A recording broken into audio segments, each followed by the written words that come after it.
सुस्वागतम दोस्तों, मैं संजय सिंधे आप सभी का स्वागत करता हूं मेरे YouTube चैनल पर। बाल महाभारत कथा कक्षा 7वीं की पूरक पाठ्य पुस्तिका का आज हम 35वां अध्याय देख रहे हैं, जिसका शीर्षक है युधिष्ठिर की चिंता और कामना। तो अभी तक हमने देखा था कि किस प्रकार से युद्ध जो है वो अपने चरम सीमा की तरफ बढ़ रहा है और अभिमन्यु जो है उसकी बड़े ही दुर्भाग्यपूर्ण तरीके से उसकी हत्या कर दी गई है और इससे क्रोधित होकर जो है वो अर्जुन ने प्रतिज्ञा की थी कि वो जयद्रथ को मार देगा, जिसकी वजह से ये सारा हुआ है, ये दुर्घटना घटी है। तो इस प्रकार से ये पूरा युद्ध का दृश्य था। तो चलिए आज हम उसके आगे का क्रम में चलते हैं। हम 35वां अध्याय युधिष्ठिर की चिंता और कामना। दुर्योधन को अर्जुन का पीछा करते देखकर पांडव सेना ने शत्रुओं पर और भी जोर का हमला कर दिया। धृष्टद्युम्न ने सोचा कि जयद्रथ की रक्षा करने हेतु यदि द्रोण भी चले गए तो अनर्थ हो जाएगा।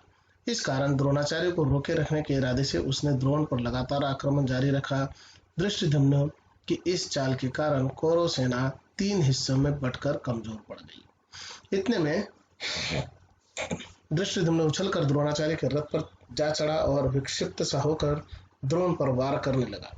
धृष्टद्युम्न का हमला जारी रहा। अंत में द्रोण ने क्रोध में आकर एक अत्यधिक पैना बाण चलाया। वह पांचाल कुमार के प्राण ही ले लेता यदि सात्यकी का बाण उसी बीच में ही पुनः न काट देता।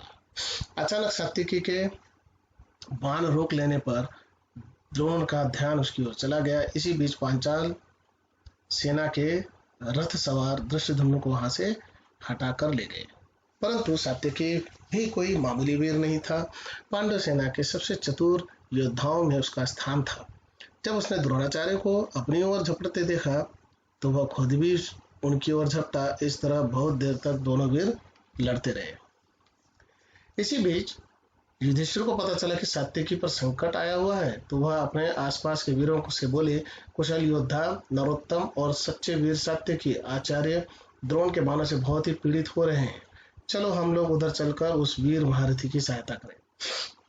उसके बाद वह धृष्टद्युम्न से बोले, द्रुपद कुमार, आपको अभी जाकर द्रोणाचार्य पर आक्रमण करना चाहिए, नहीं तो डर है कि कहीं आचार्य के हाथों सात्यकी का वध न हो जाए।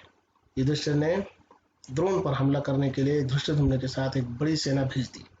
समय पर कुमुक के पहुंच जाने पर भी बड़े परिश्रम के बाद ही सात्यकी को द्रोण के फंदे से छुड़ाया जा सका। कुमुक अर्थात सेना, मदद के लिए भेजी गई सेना। इसी समय श्री कृष्ण के पांच जन्य की ध्वनि सुनाई दी। वह आवाज सुनकर युधिष्ठिर चिंतित हो गए। इस घड़ी अर्जुन की सहायता को चले जाओ। इतना कहते कहते युधिष्ठिर बहुत ही अधीर हो उठे। युधिष्ठिर के इस प्रकार आग्रह करने पर सात्यकी ने बड़ी नम्रता से कहा, युधिष्ठिर, द्रोण की प्रतिज्ञा तो आप जानते ही है, अतः आपकी रक्षा का भार हमारे ऊपर है। महाराज वासुदेव और अर्जुन मुझे यह आदेश दे गए हैं। वासुदेव जो है वो श्री कृष्ण का एक नाम है। तो उन दोनों ने आदेश दे रखा है कि आप युधिष्ठिर की रक्षा करेंगे और मुझ पर भरोसा करके यह भारी जिम्मेदारी डाल गए हैं। मैं उनकी बात को कैसे टालूं? आप अर्जुन की जरा भी चिंता ना करें। अर्जुन को कोई नहीं जीत सकता।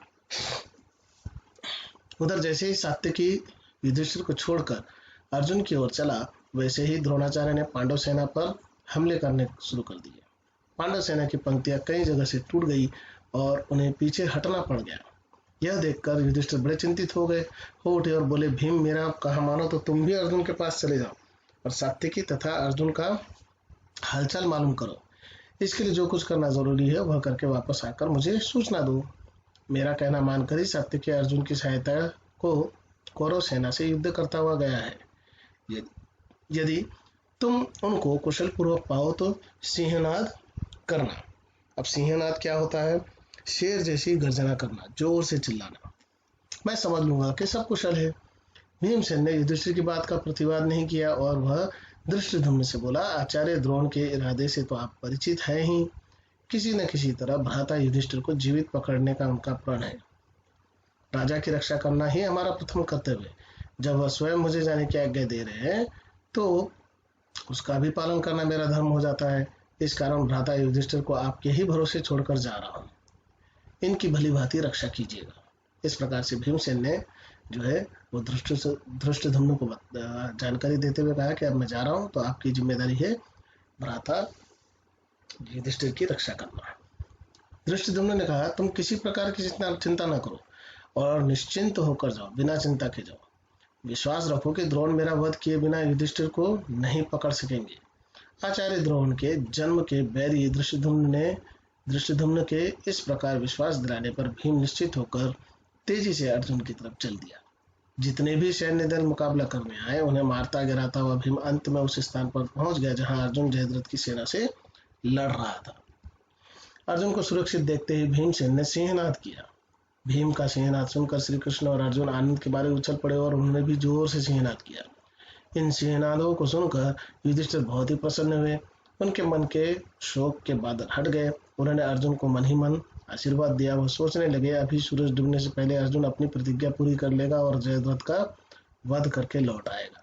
हो सकता है जयद्रथ के वध के बाद दुर्योधन शायद संधि कर ले। इधर युधिष्ठिर मन ही मन शांति स्थापना की कामना कर रहे थे और उधर मोर्चे पर जहां भीम, सात्यकी और अर्जुन थे वहां घोर संग्राम हो रहा था। थोड़े ही समय में जिस स्थान पर अर्जुन और जयद्रथ का युद्ध हो रहा था, दुर्योधन भी वहां आ पहुंचा, मगर थोड़ी ही देर में बुरी तरह हार कर मैदान छोड़कर भाग खड़ा हुआ। इस भांति उस रोज कई मोर्चों पर जोरों से युद्ध हो रहा था। द्रोण ने कहा, बेटा दुर्योधन, तुम्हें हिम्मत नहीं हारनी चाहिए। तुम जयद्रथ की सहायता के लिए जाओ और वहां जो कुछ करना आवश्यक हो वह करो। आचार्य के कहने सुनने पर दुर्योधन कुछ सेना लेकर फिर से लड़ाई के उस मोर्चे पर चला गया जहां अर्जुन और जयद्रथ में जोरों की लड़ाई हो रही थी। उस दिन भीम और कर्ण में जो युद्ध हुआ वह रोमांचकारी घटना के रूप में वर्णित है। भीमसेन उत्तेजना और उग्रता की प्रतिमूर्ति सा दिखाई दे रहा था। कर्ण जो कुछ करता धीरज और व्यवस्था के साथ शांत भाव से करता, किंतु भीम को तो थोड़ा सा भी अपमान असह्य हो जाता था। दोनों ही बड़े वीर थे। वे एक दूसरे पर झपट कर आघात करने लगे। भीमसेन को उस समय पिछले घोर अपमानों, यातनाओं और मुसीबतों की याद हो आई जब उसके भाइयों और द्रौपदी को उसके भाइयों और द्रौपदी को पहुंचाई गई थी। प्राणों का मोह छोड़कर वह लड़ने लगा। उस समय भीमसेन का घाव से भरा हुआ शरीर धधकती हुई आग सा प्रतीत हो रहा था। तो काफी क्रोध में भीम जो है वो युद्ध कर रहा है और कर्ण के साथ युद्ध कर रहा है। हालांकि कर्ण जो है वो धनुर्विद्या में महारत हासिल थी उसे, और भीम को गदा युद्ध में। कर्ण और भीम के युद्ध के इस बार भीमसेन के रथ के घोड़े मारे गए। सारथी भी कटकर गिर पड़ा, रथ टूट फूट गया और धनुष भी कट गया। भीम ने ढाल तलवार ले ली और जान झोंक कर लड़ने लगा। पलक झपकते ही कर्ण ने उसकी ढाल के भी टुकड़े टुकड़े कर दिए। जब ढाल भी न रही तो कर्ण ने भीम को खूब परेशान किया। इससे भीम बहुत ही पीड़ित हुआ। उसे असीम क्रोध आया। वह उछल कर कर्ण के रथ पर जा कूदा। कर्ण ने रथ के ध्वज स्तंभ की आड़ लेकर भीमसेन की झपट से अपने आप को बचा लिया। भीम नीचे जमीन पर कूद पड़ा और विलक्षण युद्ध करने लगा। मैदान में जो रथ के पहिए, घोड़े, हाथी आदि पड़े हुए थे उन्हीं को उठा उठाकर वह कर्ण पर फेंकता गया, जिससे उसे क्षण भर भी आराम न मिल पाया। उस समय कर्ण चाहता तो वह भीम को आसानी से मार सकता था, पर निहत्थे भीम को उसने मारना नहीं चाहा।